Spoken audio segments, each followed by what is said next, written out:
Buenas noches a todas, todos y todes.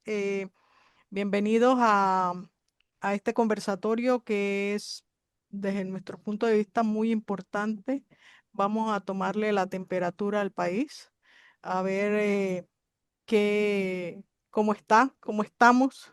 eh, y lo hacemos con una persona que es un periodista, sociólogo, eh, de mucha experiencia, eh, desde la Universidad de Panamá, desde el Grupo Experimental de Cine Universitario, desde muy joven, y posteriormente ha estado en cargos importantes en la televisión pública, en SER TV, y estuvo en los últimos tiempos en Canal 2 en un programa matutino. Y bueno, ahora ilumina nuestro quehacer en términos de la reflexión sobre lo que ocurre en el país. Y va a estar también con nosotros, bueno, José Eugenio Stout, que es miembro de la casa de este programa. Él es un analista político también muy ocupado en estos días justamente con el análisis político y social. Entonces, bueno, vamos a tomarle la temperatura al país, Nando y Sí, Monchi. yo quisiera decir algo sobre Nando que pienso que no es muy conocido, es que Nando tiene una gran experiencia como periodista internacional. Él publicaba en uno de los periódicos más prestigiosos de México durante varios Mm. años, En la ¿verdad? jornada. Tanto, sí, La Jornada, periódico democrático, etcétera. Y por lo tanto, la experiencia de Nando no solo se limita al análisis y la comprensión de la problemática nacional, sino que además tiene un prestigio internacional muy importante. Es uno de nuestros periodistas, a mi juicio, y disculpen ustedes, más prestigiosos que tenemos en el país. Nando, empezamos. Listo, muchas gracias. Eh, bueno, precisamente me parece que eh, lo más importante es referirme a el tema internacional, sin entrar en detalles, pero tomando en consideración que lo que está pasando en la esfera internacional tiene un impacto enorme en lo que pasa en el país. Lo primero que quiero señalar como una observación eh, importante es el peligro que gracias a la frondosidad de las redes sociales y los medios corremos hoy en día de estar normalizando la tiranía global.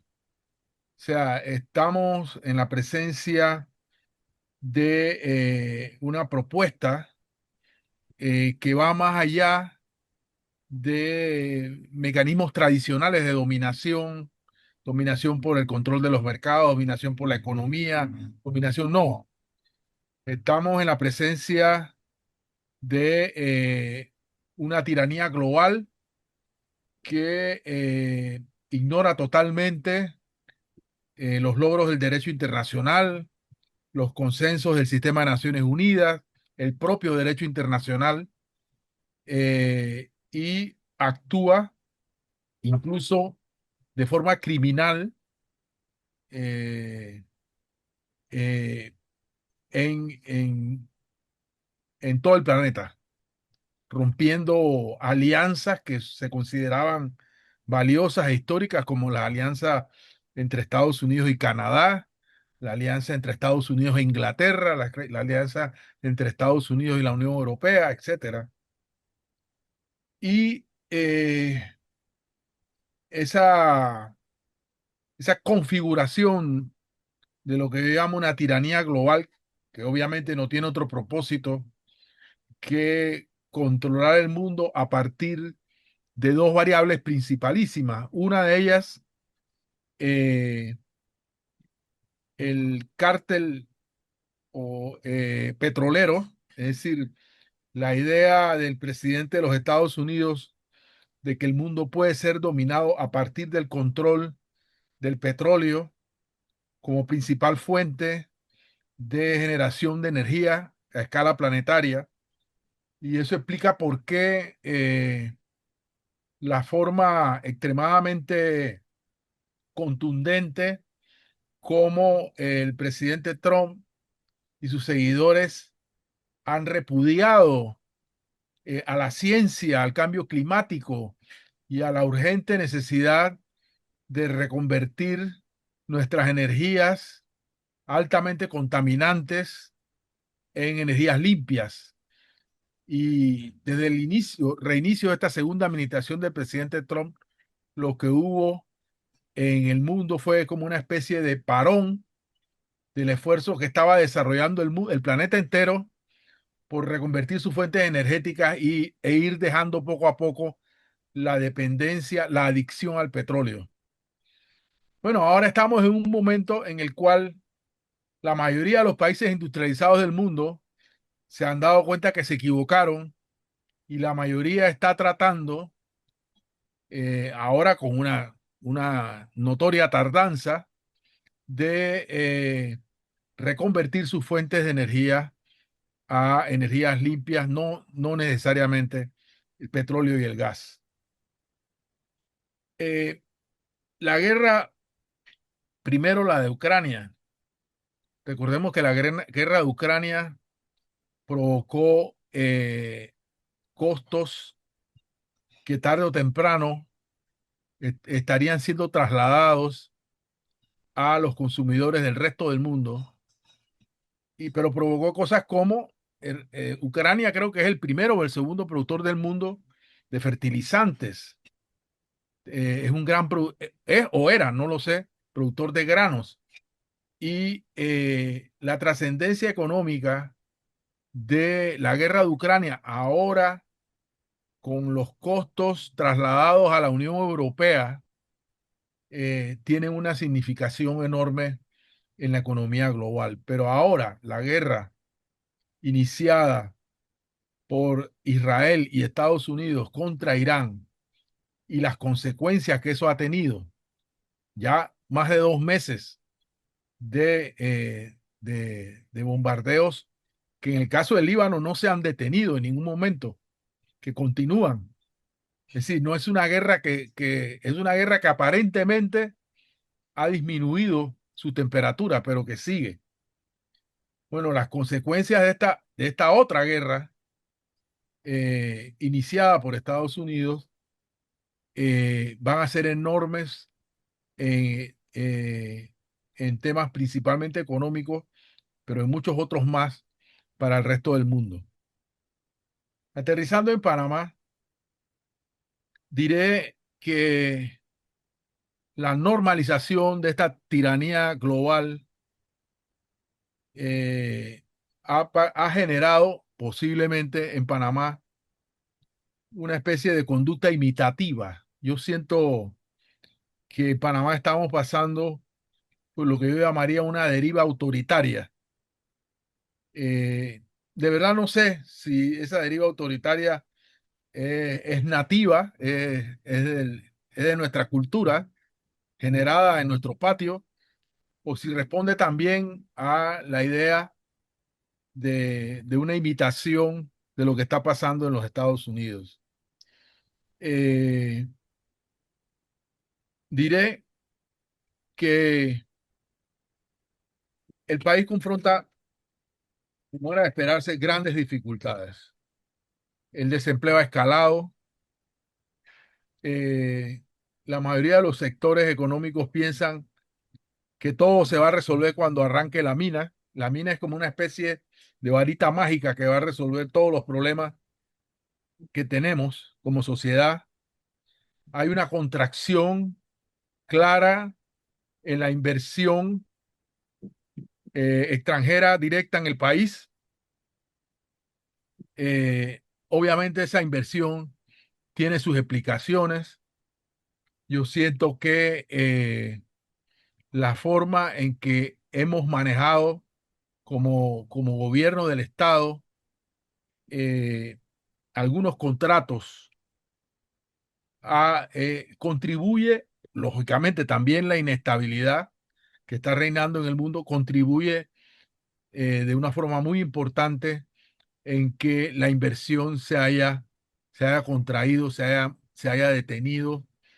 Y realmente en materia de inversión importante en el país, eh, salvo las que ya estaban caminando, como el Cuarto Puente, eh, como el mal llamado Corredor de las Playas, y una que otra obra de inversión, las únicas que van a prosperar en los próximos meses van a ser las llamadas APP, Asociaciones Públicas Privadas, debido a que las APP son una gran garantía para el inversionista porque si bien es cierto que el inversionista tiene que traer el financiamiento y tiene que realizar la obra, el Estado Nacional, el Estado panameño, le garantiza a ese inversionista que va a recibir un beneficios esperados, una rentabilidad.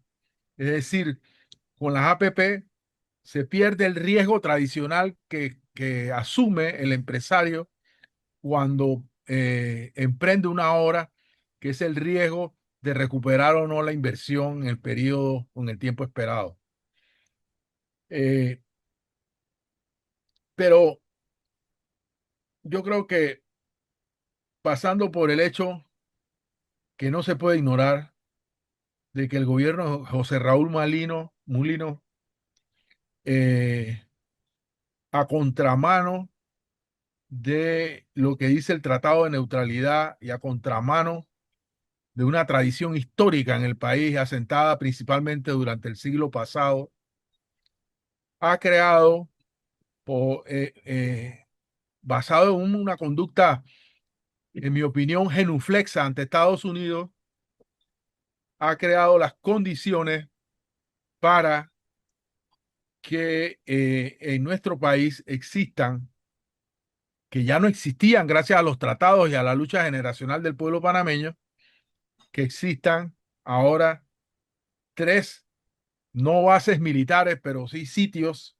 militares que implican una presencia de Estados Unidos y que es una presencia absolutamente comprometedora con la neutralidad del país, que precisamente ahora en tiempos de guerra, es decir, cuando Panamá debería proclamar más su neutralidad, el gobierno de este país lo que ha hecho es empeñar la neutralidad firmando estos memorándums de entendimiento con un gobierno que primero dijo que el canal le pertenecía, primero dijo que iba a tomarse el canal, o sea, y que el propio presidente Molino tuvo que salir a decirle que eso era mentira.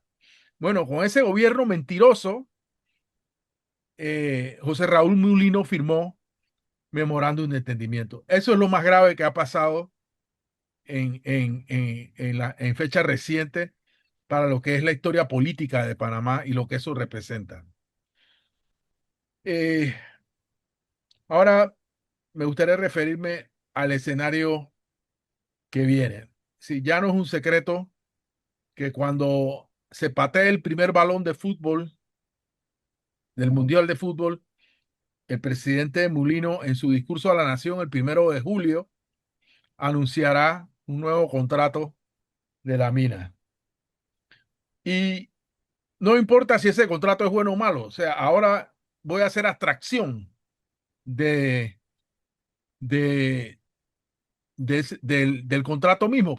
Bueno, y de verdad debería hacerlo porque no conocemos el contrato. Conocemos sí el contrato leonino que la empresa First Quantum tenía con Panamá, que era literalmente un enclave minero. Y conocimos el contrato también leonino que el gobierno anterior firmó con esta misma empresa y que provocó literalmente una rebelión en el país, un repudio nacional, repudio que según las encuestas persiste, por cierto, y eh, no sabemos qué. qué es lo que el gobierno del presidente Mulino y los dueños de la empresa First Quantum están negociando y qué es lo que nos van a presentar a partir del 1 de julio.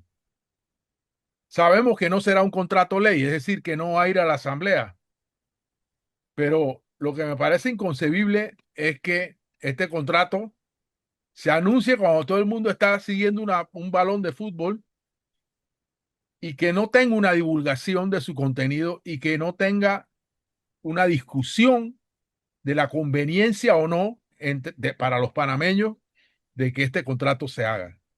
Repito, estoy haciendo abstracción de si el contrato alguien lo pueda considerar bueno o alguien lo pueda considerar malo. Es que simplemente no es inconcebible que un contrato con los antecedentes que tiene el tema minero en Panamá se vaya a aprobar de una forma a tambor batiente, con una buena parte de la sociedad opinando en contra de ese contrato o esa mina, y no exista el proceso natural de discusión con derecho a protesta, porque ese es el otro problema.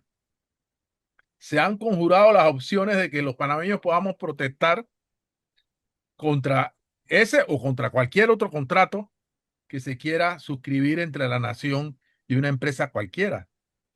Entonces, este es el primer elemento, digamos, explosivo que tenemos en lo más inmediato, encima ya.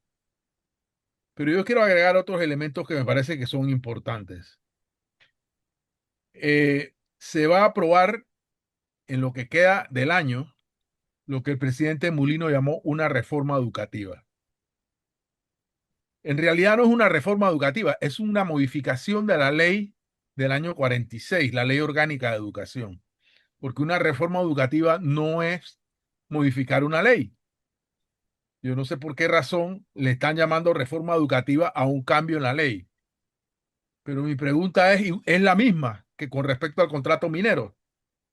¿Por qué los panameños no conocemos a estas alturas cuál es el propósito o cuáles son los cambios que se pretenden hacer a la ley orgánica de educación con la finalidad de que al final del año, al finalizar el año 26, tengamos una nueva ley para regir el sistema educativo? ¿Eso qué significará, tomando en consideración que la, los educadores, los padres de familia, los estudiantes no están en este momento en condiciones aparentemente no están en condiciones de responder a la necesidad de ser partícipes de un proceso tan trascendental como ese? Ya he mencionado dos cosas, la mina, la reforma educativa.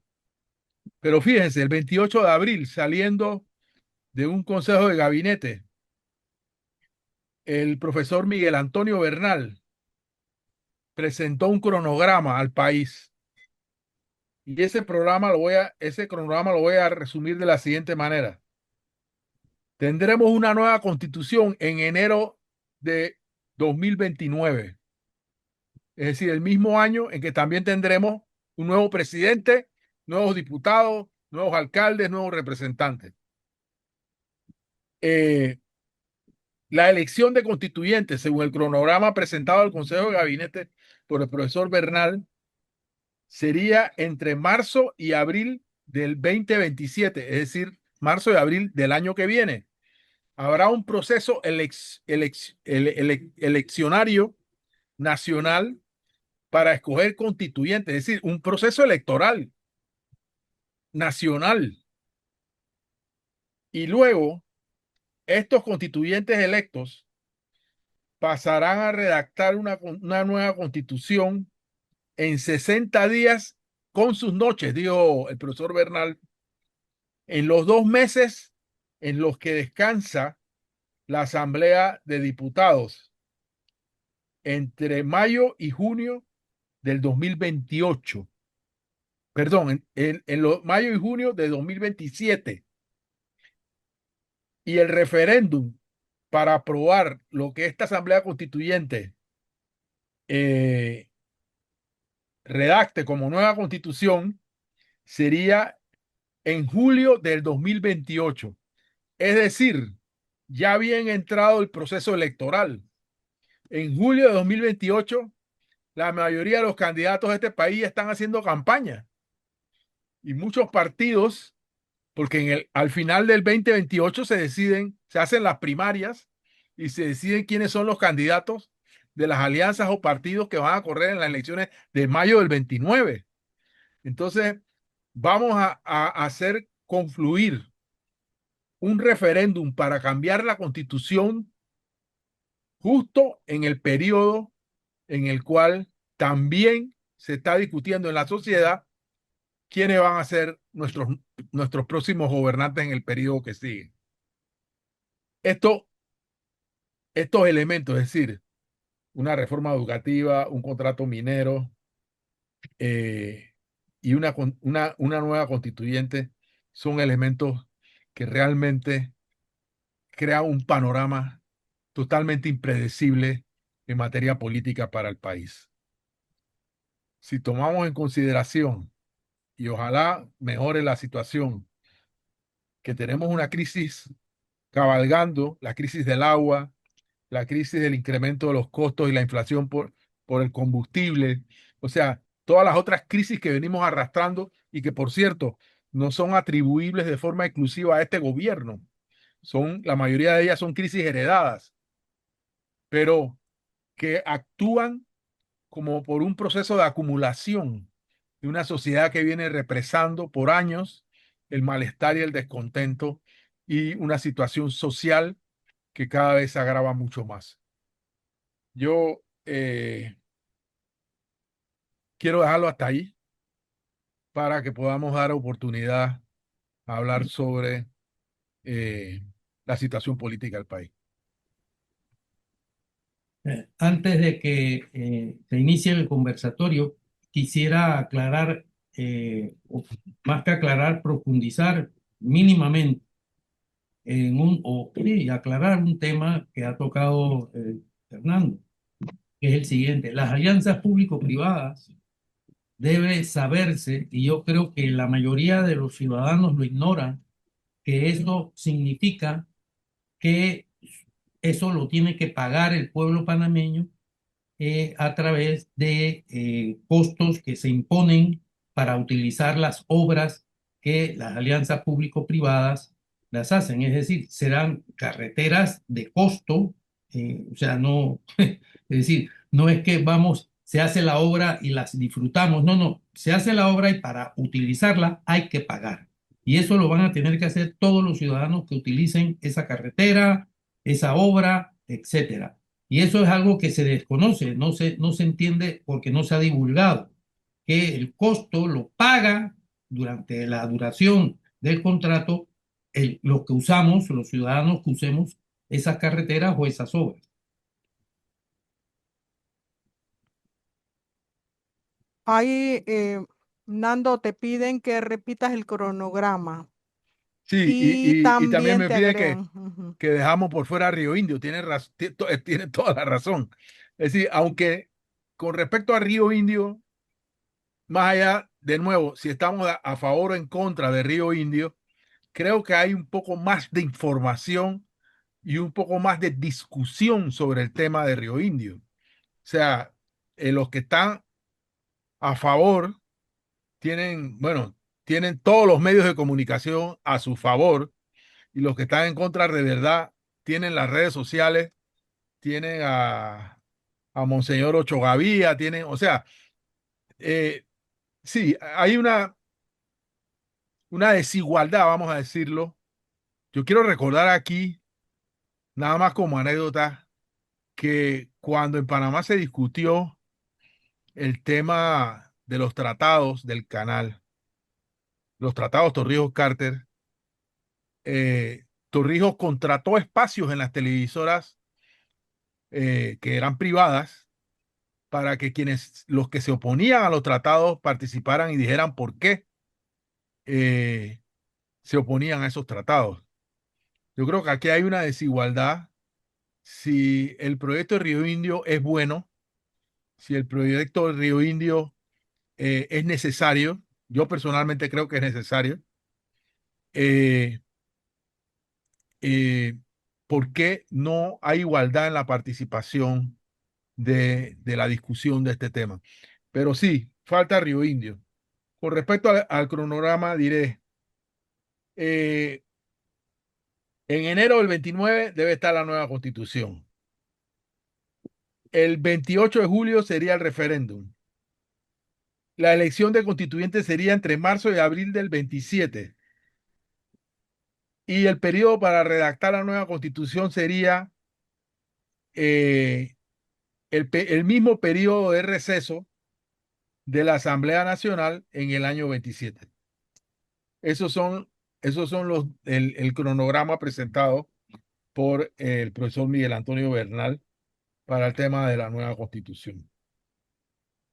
Esto implica dos procesos electorales.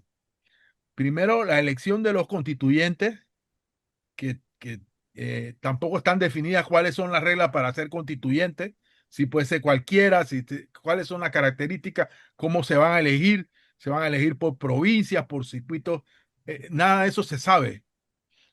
Por eso es que yo insisto mucho en el tema de la constituyente, en el tema de la reforma educativa y en el tema del contrato minero, que son temas que tienen un cronograma que se van a hacer, pero sobre los cuales la sociedad tiene un rotundo desconocimiento. Entonces, hay que comenzar primero porque la sociedad tiene que saber cuál es el contenido de estos cambios que está proponiendo la dirigencia actual del país. Claro, y en ese proceso constituyente, ¿qué constitución va a salir? No, ese es el otro tema que no hemos hablado. Eh, Todo proceso constituyente tiene objetivos. Las nuevas constituciones o las constituyentes nacen de una crisis profunda de la sociedad y más allá de si estamos viviendo o no esa crisis, al definir la nueva constitución, lo esencial es cuál es el país, cuál es la sociedad, cuál es el proyecto nacional que queremos que sea acom- a- Bernardo, no te escuché, Bernardo.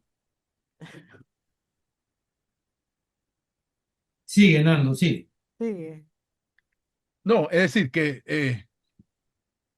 eh, miren, la historia del saqueo y despojo de la riqueza nacional es la historia del país. Así es. La pregunta más simple es, ¿por qué la riqueza de un país no le sirve a los habitantes de ese país?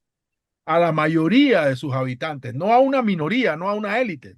mm, Entonces, el tema de fondo de todas estas propuestas es cómo van ellas a contribuir al desarrollo humano, al desarrollo social, cómo van a contribuir a que tengamos la educación que el país necesita para transformarse, para que tengamos para que el desarrollo de nuestras fuerzas productivas sirvan a la construcción de bienestar para la gente. Entonces, esos son los temas que yo siento que están fuera del debate, cuando deberían ser el tema central del debate.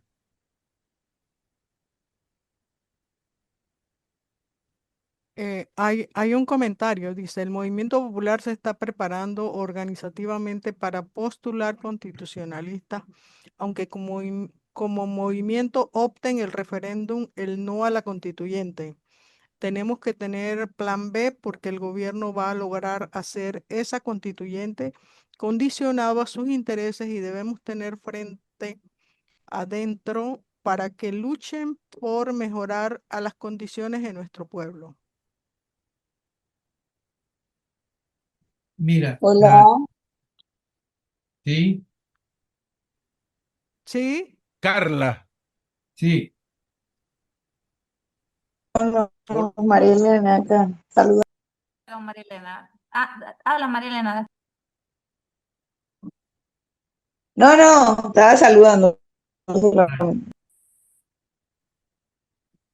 Hola, buenas noches. Una consulta. En cuanto al tema de minería, independientemente que no sea un contrato ley que vaya a pasar por asamblea, hay una ley de moratoria minera. Así que sí o sí esa tendría que ser derogada y la asamblea va a tener que ver a dónde quiere colocar sus pollitos. Y bueno. En cuanto a dictado tú, bueno, se me olvidó el término que usted utilizó, pero fue perfecto. Yo creo que eso ya venía nativo del gobierno que tenemos, solamente fue exacerbado por lo que estamos viendo afuera, pero me llama mucho la atención que afuera no se comporta como se comporta acá adentro. Y la reforma que van a hacer ahorita, en el que llamaron a sesiones extraordinarias para discutir el código fiscal, reformas del código fiscal, también es algo como interesante.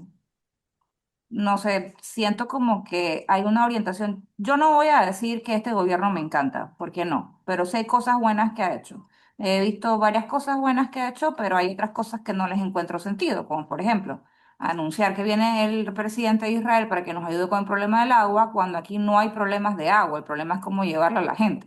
Y ese es el problema inverso que tiene Israel. Cosas como esa. Entonces, igual, gracias por escucharme.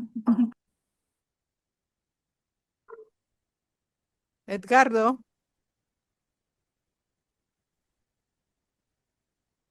¿Qué tal? es, Buenas noches. Fernando, un verdadero placer escucharlo nuevamente.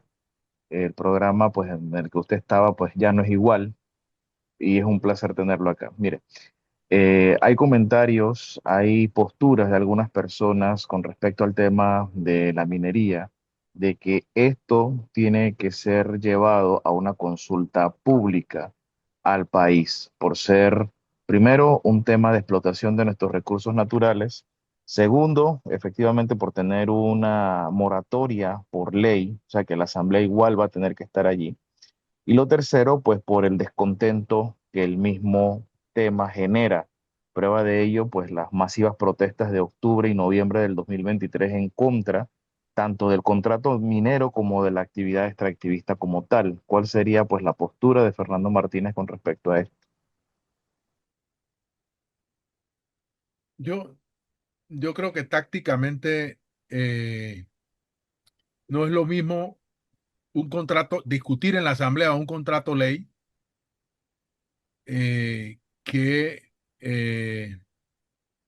desechar la moratoria minera. Igual, creo que lo que va a pasar en la asamblea ahora después del receso, y paradójicamente va a depender mucho de la bancada de libre postulación, principalmente de Vamos, porque hay en la asamblea hay un reagrupamiento, eh, no sé si decir provocado, estimulado o negociado por el gobierno, eh, y ese reagrupamiento apunta a configurar una mayoría.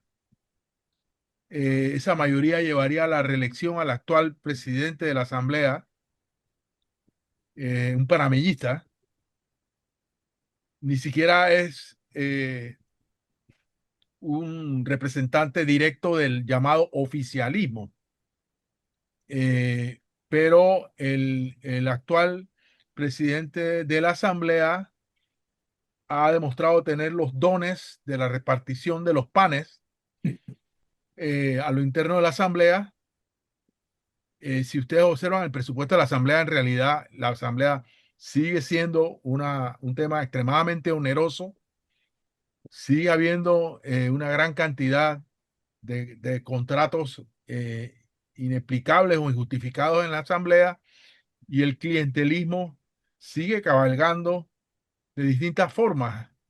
Eh, de manera que sí, siento yo que se está, pero va a depender Digo, no se puede contar con el PRD, no se puede contar con Cambio Democrático, no se puede contar con Realizando Metas y no se puede contar con ya una parte de Vamos. eh, y yo siento que se está reconfigurando una, una alianza no escrita, no está consagrada en el papel, que le permitiría al gobierno aprobar estas leyes a las cuales me he referido sin mayores dificultades.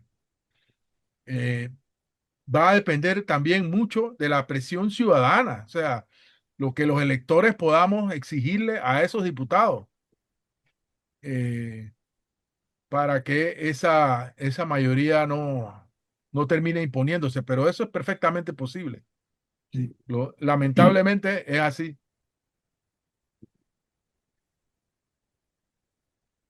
Hay dos comentarios. Elia de Tulipano dice, la elección de constituyentes es principalmente a través de los partidos políticos. Ese es un escollo difícil. El sistema político tiene que definirse. Y el otro comentario es eh, sobre lo último que comentaste hace un rato. Dice, ya lo dijo el sociólogo Marco Antonio Gandásegui, hijo, en su libro Concentración del Poder Económico en Panamá. Efectivamente que la concentración del poder y la riqueza se mantiene desde que Marco comenzó a estudiarlo.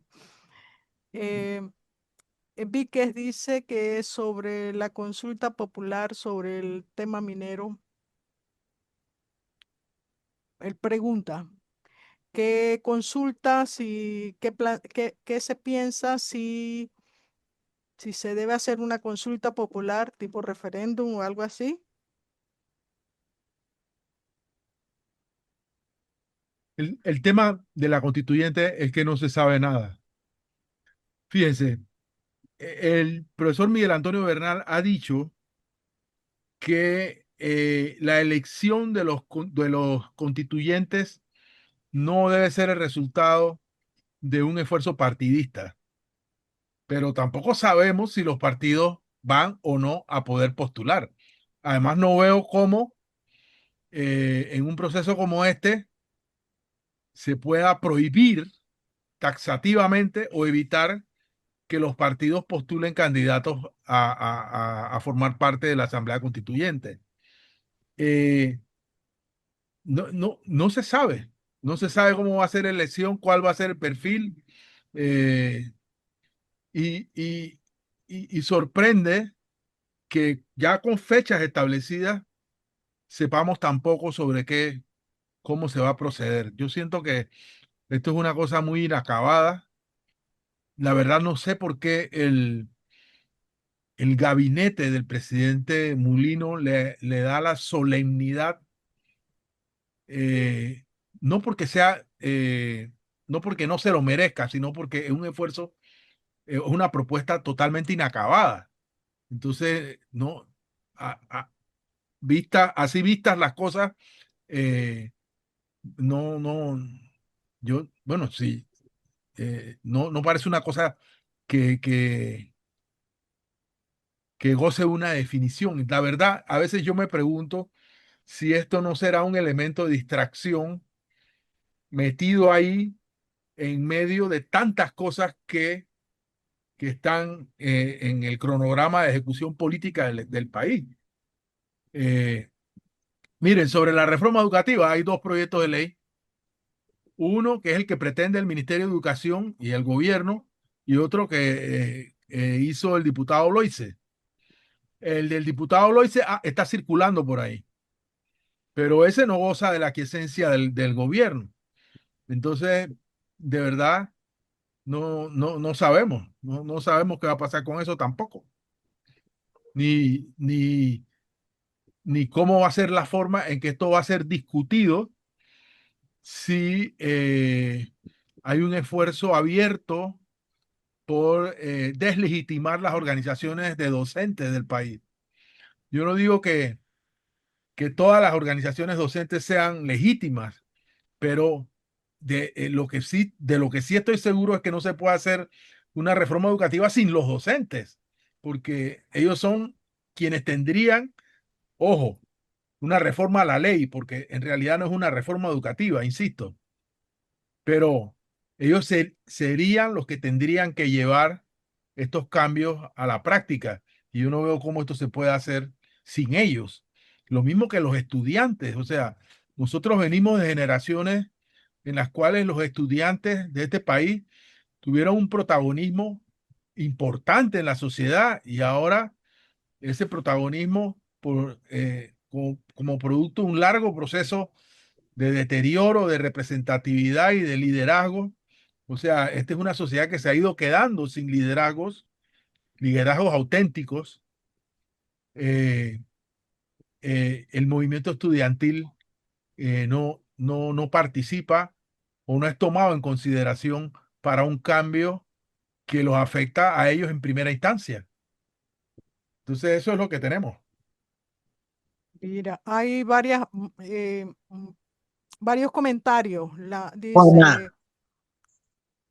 Dice, yo le quiero reafirmar una pregunta a Nando. ¿Qué ok, él considera que ante la eventualidad que estamos viviendo con el golpe tan duro que ha recibido el movimiento popular, si el levantar la consigna de una consulta popular para que el pueblo decida democráticamente si quiere o no mina, eso nos permita espacio para que la gente se movilice, porque no sería una consigna tan frontal como la que el método que utilizó el movimiento sindical en la lucha contra la ley del seguro.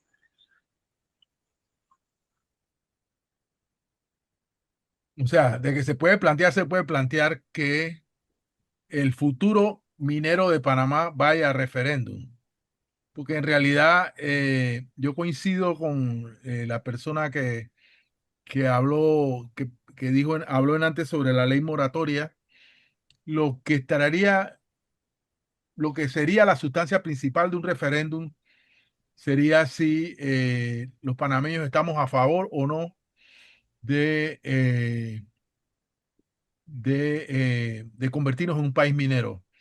Yo no sé si estamos claros que la mina de Donoso es infinitamente pequeña al lado de la mina que hay, perdón, de la beta minera que hay en la comarca y que ya hay personas que han hecho estudios, algunas exploraciones, porque si se abre, la mina se reabre, ya está reabierta en cierto modo, la mina de Donoso, eh, y la mina de Donoso genera, como se espera que genere en los próximos años, eh, un poco más de riqueza, mal distribuida, ese es otro tema, pero de que va a generar riqueza más que el 2% de regalías que pagaba el contrato eh, que teníamos antes.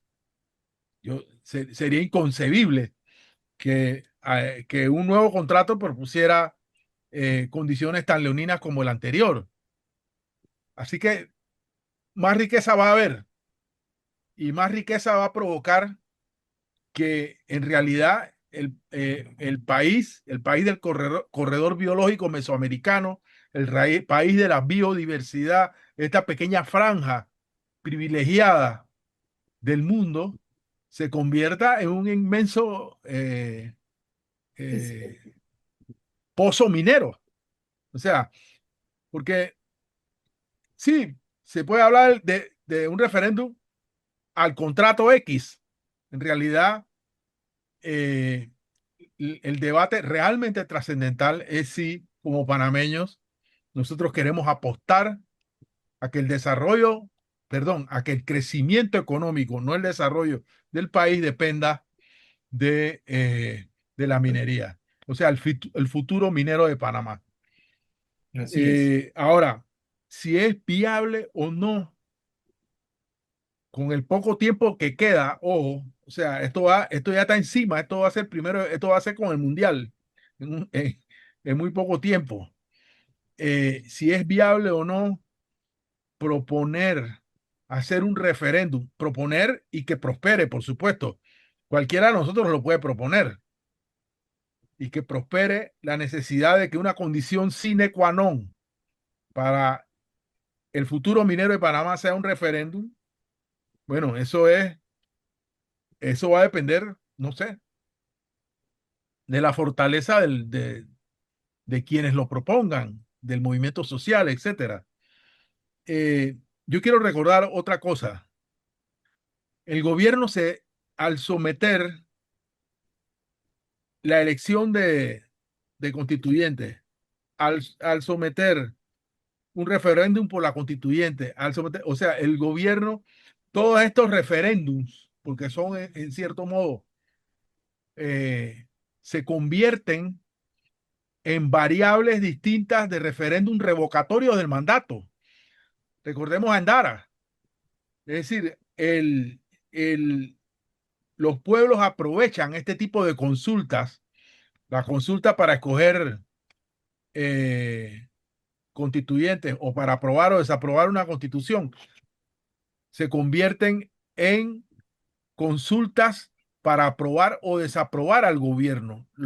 El pueblo lo que hace, especialmente cuando ha pasado ya más de la mitad del mandato del gobierno de José Raúl Mulino, lo que hacen los electores es darle raya al gobierno, así te a favor o en contra de la constituyente, así te a favor o en contra de lo que sea.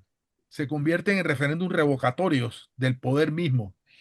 Por eso es que yo no entiendo esta agenda que se nos entrega como sociedad, que de una forma u otra nos coloca, nos mantendrá en los próximos 2 años que quedan de la gestión de Mulino, nos va a mantener siempre en el vilo de una decisión trascendental sobre el futuro del país.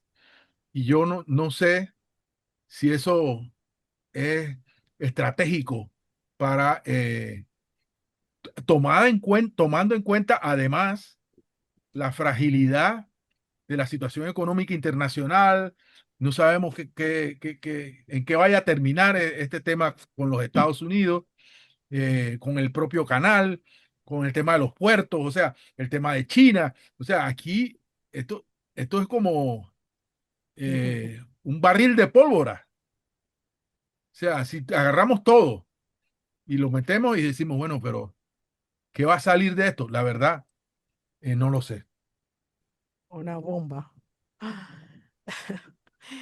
Carla tiene la mano levantada, pero antes de que ella haga uso de la palabra, hay varios comentarios. Dice la misma Carla que las reformas electorales van a tener incidencia directa en en la nueva constitución. María Donadío dice definitivamente la variante será nuestra postura como ciudadanos y ciudadanas y el único camino que yo veo es tomarnos las calles como pasó en el 23, en el 2023 y pasó recientemente en República Dominicana. Víctor Medina dice que estrategias debe asumir el pueblo organizado ante el gobierno dictatorial. Elia nos plantea que los partidos políticos tienen la estructura, así es difícil que no sea a través de partidos políticos. Germán Dolau dice, disculpa Fernando, sobre el cronograma de la constituyente, me parece que mencionaste un referéndum para el 2028. ¿Es así o me equivoco? Si es así, Eh, julio del 28. Ujú. Y también Germán dice que esos liderazgos estudiantiles se afectaron o han mermado paulatinamente por el mismo sistema educativo y su relación con la muerte sistemática del pensamiento crítico en diferentes generaciones y se acentuará más con esa famosa reforma educativa que no es reforma, es cambio de la ley orgánica de educación. Correcto. Carla, Carla. Hola, referente al tema de el referéndum para la mina, como eso no está en la Constitución, otra de las cosas que se deben cambiar, sería una consulta ciudadana nacional a la que el Ejecutivo tendría que prometer de antemano que la haría vinculante. porque si no, solamente es una consulta e igual eso no es algo que legalmente sirve de mucho, solo es un termómetro, básicamente que cuesta un montón de dinero. El Ejecutivo tendría que comprometerse a pararle bola a lo que la gente votó y hacerlo así. En cuanto a a los memorándum de entendimiento de Estados Unidos, que se me olvidó la vez pasada, esas, en mi opinión, son bases militares, porque un panameño no puede entrar ahí sin anunciarse y pedir permiso. Y eso debió haber pasado por la Asamblea para ser aprobado. Mi opinión personal. Muchas gracias. Eh, Gracias, Carla. quisiera Hay hacer, otro quisiera, comentario de Ricardo quisiera- Wong. Lo leo rapidito. Tenemos un descontrol de la deuda. A diciembre de 2025, esta administración nos endeudó con 7.536 millones adicionales. Lo anterior equivale a más de medio millón por hora. Ojo. sí, Monchi, ¿vas a decir algo? sí, quisiera hacer dos comentarios muy breves. Uno sobre la constituyente. Mira, toda constituyente o proceso constituyente, en este caso además se caracteriza como originario, es decir, que no va a pasar por la Asamblea, porque repudia la constituyente paralela, ¿verdad? Que es un caso único en el mundo, además, eso no existe en ningún otro país del mundo. Eh, en todo proceso constituyente con posibilidades de éxito hay una cosa que se llama previamente pacto constitucional. ¿Y qué es el pacto constitucional? Es el acuerdo de la sociedad sobre cómo debe ser y bajo qué reglas debe ser ese proceso constituyente. Porque si no es así, si la sociedad civil no opina, si los partidos no opinan, si la ciudadanía en general no opina, va a ser una imposición la normativa. Es decir, nadie va a ver, no tendrá ni la oportunidad de opinar. No sabemos cuál va a ser esa normativa. Esa normativa, como viene por un decreto presidencial del Ejecutivo, de la convocatoria, puede excluir completamente a los partidos, puede excluir completamente a los diputados, puede poner todo tipo de correctivos a lo que nosotros podemos entender como un proceso democrático. Porque no sabemos, no lo sabemos, ni siquiera sabemos si el Tribunal Electoral va a tener algo que ver o no con ese proceso, dadas las distintas declaraciones que se han hecho sobre el Tribunal Electoral, negativas sobre el Tribunal Electoral por parte de miembros del gobierno. Eso por una parte. No hay pacto constituyente, es decir, no se ha consultado a nadie de la sociedad civil, que somos los que, y cuando hablo de la sociedad civil incluyo los partidos políticos también, son los que de una forma u otra son el nervio de la sociedad. Eso por una parte para que lo tengamos muy, muy claro. En cuanto al referéndum, mire, si se convocara una consulta popular y el gobierno la pierde, es muy difícil que pese a perderla, diga, bueno, como yo no he aceptado que esto es vinculante, pues yo no lo acepto. Eso es muy difícil porque es prácticamente proclamar una dictadura. Es decir, si un pueblo emite una opinión democrática en contra de algo, si es que se permite eso, si es que se convoca eso, si es que se legaliza ese proceso, es muy difícil que un gobierno no dé legalidad a esa decisión, pero muy difícil. Y por otra parte, si bien en la constitución actual no existe un reconocimiento a constituyentes, a referéndum para consultarle al pueblo, quiero decir que la Constitución sí reconoce los referéndums y el referéndum existe. Ahí estuvo el referéndum del Canal, etcétera. Hay un constitucionalista panameño muy importante cuyo nombre no tengo que emitir, que dice que todo lo que no prohíba la Constitución es constitucional. Es posible de llevarlo a legalizar. Y por lo tanto, como la Constitución no prohíbe tales consultas, es más, quiero recordar que el gobierno de Nito Cortizo convocó un referéndum sobre la mina, que luego desmontó. Eso fue, y la convocó para el mes de diciembre del 23, y luego lo desmontó porque la situación era insostenible, por supuesto, y era imposible de llevar eso adelante. Pero fue convocado por el gobierno, ¿eh? O sea, ese ejemplo existe.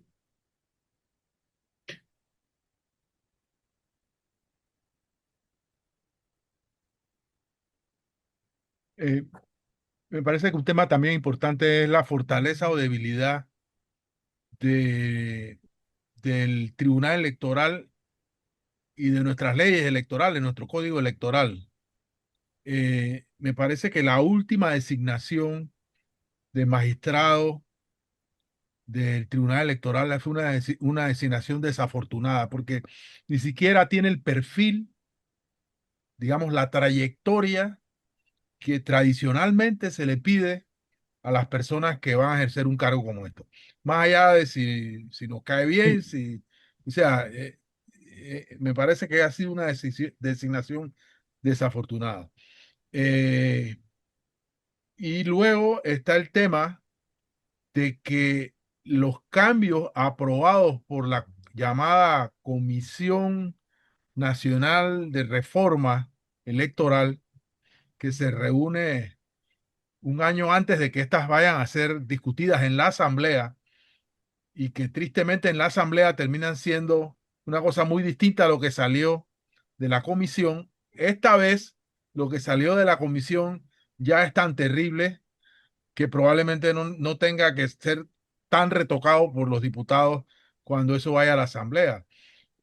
La mayoría de los cambios que se hicieron en la comisión, gracias a la forma en que la partidocracia se apoderó de la discusión de esa comisión, están orientados a desactivar la posibilidad de que las candidaturas independientes tengan una mayor representatividad en el próximo torneo electoral. O sea, literalmente se eliminaron el proceso de elección por listas, y un candidato independiente o de libre postulación solamente va a tener un voto en un circuito plurinominal, mientras que un candidato de un partido, si el circuito plurinominal se escogen 5 diputados, puede tener 5 votos.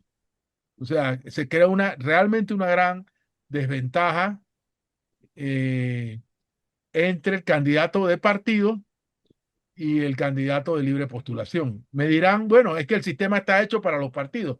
Bueno, sí, pero la intención en este caso es, o el aprendizaje de la partidocracia es que eh, en el proceso electoral que pasó, eh, muchos panameños votaron a la libre postulación repudiándolos a ellos. Es decir, el hecho de que tengamos una bancada de libre postulación, digamos, significativa, importante, se debe al hecho de que muchos panameños dijeron, no, no vamos a votar por los partidos tradicionales, y prefirieron votar por candidatos de libre postulación. Eso va a ser, desde el punto de vista de la aritmética electoral, va a ser bien complicado si se mantiene como está. Por supuesto, yo no veo voluntad política para que eso cambie. Es más, se puede poner peor cuando vaya a la Asamblea, y en el próximo proceso electoral, quién sabe qué tengamos, no sé, la verdad. Eh, las opciones que quedan es la de que, no sé, vamos, se constituya en partido político, pero yo personalmente no tengo muy claro, eh, de nuevo, cuál sería la definición de objetivos de este movimiento. No lo tengo tan claro tampoco con respecto a Moca, eh, porque el mismo proceso de maduración de estos movimientos o organizaciones no ha tenido, todavía puede que lo tenga. Creo que en Moca se están haciendo cosas, pero yo no tengo claro Moca que es un partido de centro, de izquierda, de derecha, de democracia, no sé. Es decir, y no, tampoco me parece buena idea decidir qué es Moca a partir de lo que piensa el líder de Moca, sino me gustaría pensar qué piensa ese movimiento Otro Camino. ¿Cuál es ese otro camino que ellos proponen a la sociedad y cómo se allana encontrar ese otro camino. Entonces, eso hace falta, esas son las cosas que hacen falta. Lo mismo pasa con Vamos, que no todos los que vamos, no todos los vamos fueron, Vamos. no todos los vamos van. Y ya hay 3 o 4 Más de 3 o 4. bueno, que están totalmente alineados con esta mayoría partidocrática, con lo cual se habrá comprobado al final del camino que utilizaron la libre postulación para llegar, pero terminaron actuando igual que un partido político. Bueno, eso digamos que pasa en todas las familias, ¿no? Pero es mejor cuando las organizaciones hacen propuestas doctrinarias, de contenido, de objetivos a la sociedad para que la sociedad pueda decir, esta es la opción por la que yo quiero optar.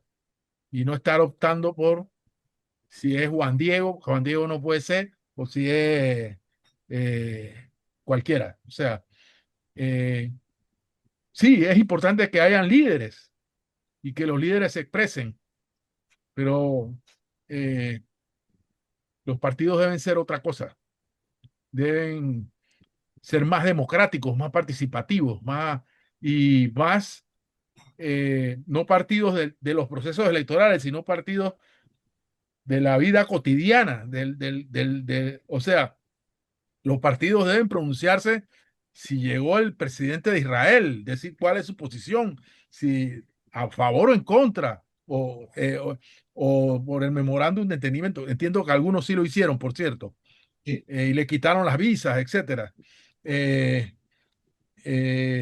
Pero sobre cada hecho que afecta el futuro o el bienestar de los panameños, los partidos deberían estarse pronunciando y deberían tener lo que yo llamo un gabinete en la sombra.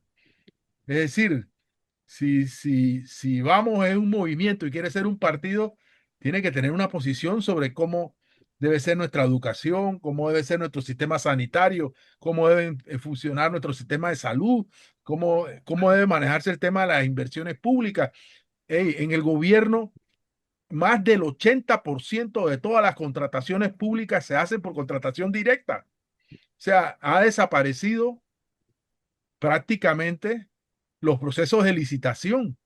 Y cuando hay procesos de licitación, después vienen las adendas, o sea, y la auditoría ciudadana que deberían realizar estas organizaciones, bueno, tan es así que no hay oposición política. ¿Quiénes son la oposición política en Panamá? ¿Qué fuerzas conforman la organización política? ¿Qué fuerzas políticas? ¿Y cómo se ejerce esa oposición? De verdad, eh, hay una debilidad enorme en este tema.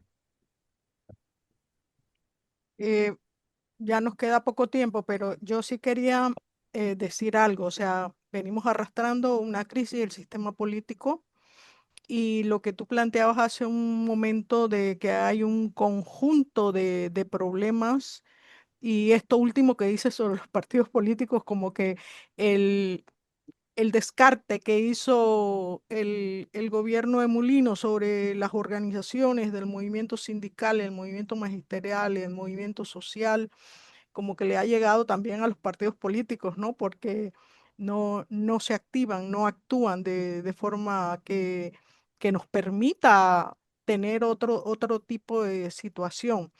Y, y la constituyente se piensa muchas veces como la solución a esta crisis que es general, una crisis de todo prácticamente, y que necesariamente incluye la parte ambiental y que no pareciera que pueda resolverse con esta propuesta de constituyente de Miguel Antonio Bernal. Yo creo que los riesgos que para la ciudadanía tiene todo este proceso o toda esta estrategia seguida por el gobierno de aniquilar todo tipo de protesta, de cercenar todas las posibilidades de participación. Creo que nos tienen en una situación que no vamos a poder resolver con la constituyente, que es lo que siempre nos hemos planteado, ¿no?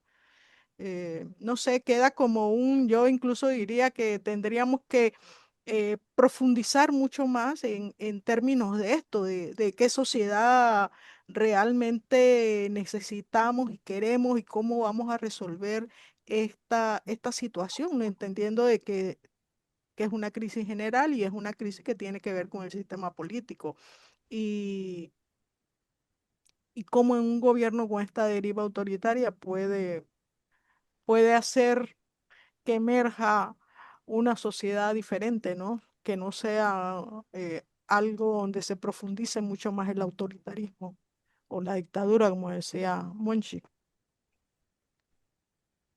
Bueno, no sé si hay alguna pregunta más. Yo me siento como apaleada realmente. Bueno, es que nos enfrentan a la realidad. Estos diálogos son para precisamente ver mejor la realidad, intentar verla mejor, comprenderla mejor, y la realidad no es una realidad estimulante, sino todo lo contrario, es una realidad deprimente. Hay que decirlo con toda sinceridad. Y eso juega no a favor, sino en contra de lo que queremos, un mejor país, evidentemente. Sí. ¿Qué hay en perspectivas hacia el futuro? Está muy complejo. Entonces, Eh, hacemos el cierre. yo, yo creo que todavía hay herramientas para luchar. Eh, Pongamos por ejemplo el tema del bioetanol. El bioetanol lo tuvieron que posponer. Eso ya era una decisión de esta mayoría de la Asamblea aprobar esa ley. Pero hubo tanto impacto eh, en la relación de familiares, de miembros del gobierno con esta actividad que prefirieron posponerlo. Y ahí hay, aunque sea una victoria pírrica, hay un ejemplo de, de las pocas herramientas que provee la democracia, porque nosotros la deriva autoritaria lo que hace es que anula los contrapesos que debería haber en una democracia. Los contrapesos son el ejercicio de la libertad de expresión. Los contrapesos son el ejercicio de la protesta ciudadana. Los contrapesos son, es decir, la transparencia. Es decir, esos son los contrapesos que da la democracia. Eh, y muchas veces no, no aprovechamos lo poco que queda, los espacios que quedan para dar la batalla. Pero yo sí creo que hay que estar atentos, hay que consolidar esfuerzos a nivel de los medios alternativos, una sociedad eh, informada, conocedora del alcance de todas las cosas que se están proponiendo o que se pretenden hacer. Esa es la base de que se pueda generar algún nivel de resistencia y que esto no sea una, eh, un tema que pasa simplemente sin mayores consecuencias. O sea que yo sí creo que hay espacios y que hay que buscarlos, hay que ser creativos eh, y estar pendientes, atentos a lo que está pasando, no solo en el país, sino fuera de él. Yo creo, y ya no vuelvo a hablar más, que debemos tener la osadía de autoconvocarnos, los preocupados por el país, para intercambiar opiniones y diálogos como el que hemos tenido hoy sobre qué es lo que queremos, qué es lo que se debe reformar en esta sociedad y cómo hacerlo. Porque solo la unidad de los preocupados que creemos en la democracia real, es decir, un régimen político en el que, tal como tú definiste, los beneficiarios sean el pueblo en general y no élites, ¿verdad? Y esto no significa ningún radicalismo en absoluto. Esa es otra de las cosas con las que se nos bombardea de cualquier crítica. Estos son posiciones radicales, posiciones de no sé qué y posiciones no sé cuánto, ¿no? Si lo que se pretende aquí es precisamente profundizar la democracia, que dejen de gobernarnos para participar nosotros como gobierno, como sociedad, en el gobierno de la nación.